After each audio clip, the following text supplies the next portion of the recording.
Bismillahirrahmanirrahim. Assalamualaikum warahmatullahi wabarakatuh. Jumpa lagi dengan Tunuan Panipahan di channel yang keren ini, keren sekali ya. Saya tadi pagi habis subuh gitu buka Twitter ya.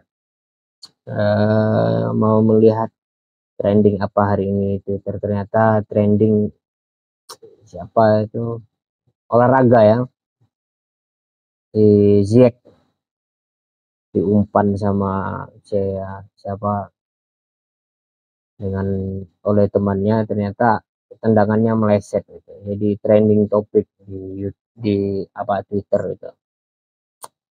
Oke, selain itu saya juga sempat mengintip postingan Anies Baswedan.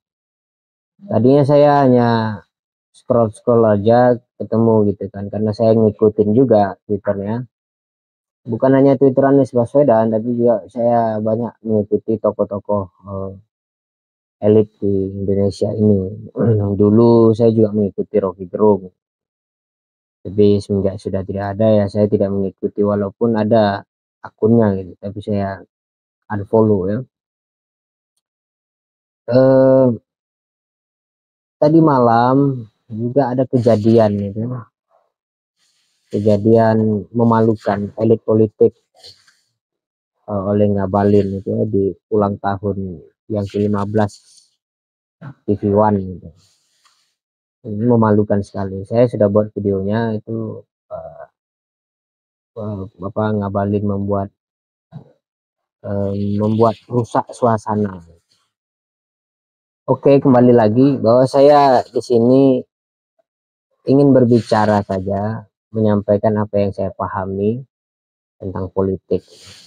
Jadi siapapun yang berbicara tentang politik yang edukasi sifatnya, itu akan saya eksplor di YouTube saya gitu. Termasuk postingan Anies Baswedan tadi yang saya lihat, beliau mengatakan di dalam postingannya, tapi bukan postingan baru, tapi postingan yang kemarin itu. Beliau bilang kita membutuhkan kebaruan di dunia politik. Ya benar, kita membutuhkan kebaruan di dunia politik. Kejadian tadi malam misalnya itu sangat memalukan.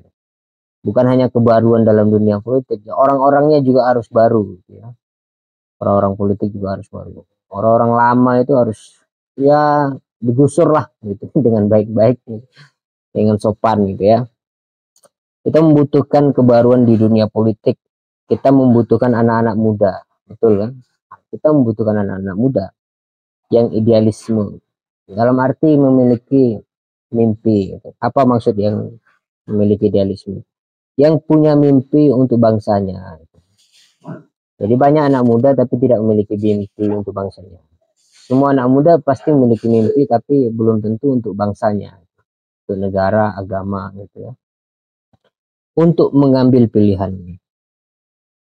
Jadi di ungkapan yang singkat ini juga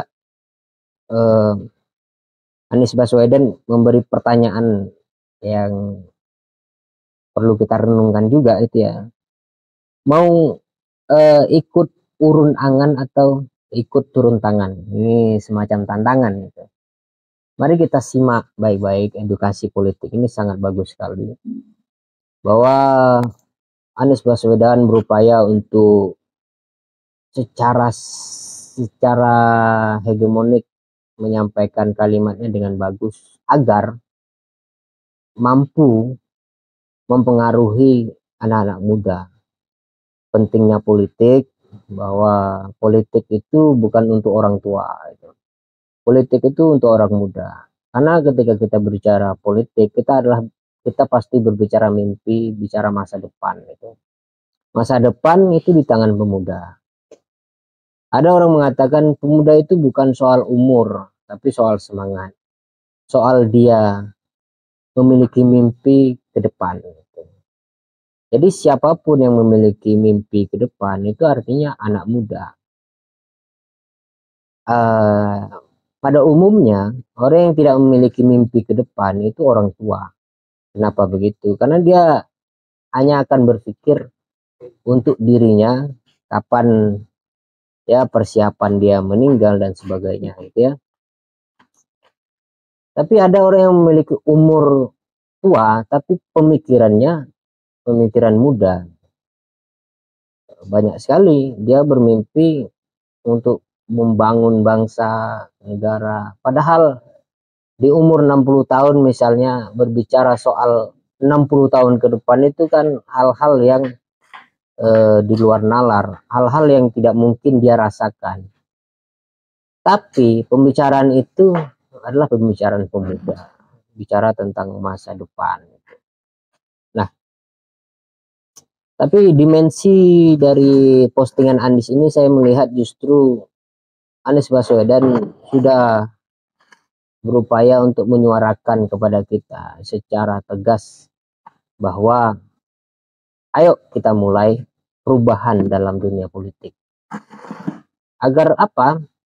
Agar politik ini tidak lagi dipandang dengan suatu yang kotor gitu ya. Bagaimana pernah saya jelaskan di YouTube sebelumnya, itu politik kita Anies Baswedan, kita membutuhkan anak-anak muda yang masuk atau orang-orang baik yang masuk politik. Ya, anak muda yang memiliki semangat dan tentunya ide-ide baru yang harus memenuhi dunia politik kita. Yang tidak hanya berbicara perut semata, tidak hanya berbicara kepuasan kelompok semata. Saya kira itu edukasi dari Anies Baswedan luar biasa. Terlepas beliau adalah capres ya, terlepas beliau adalah capres, saya postingan siapa saja yang menurut saya memiliki nilai edukasi itu akan saya posting di sini. Terima kasih. Wassalamualaikum warahmatullahi wabarakatuh.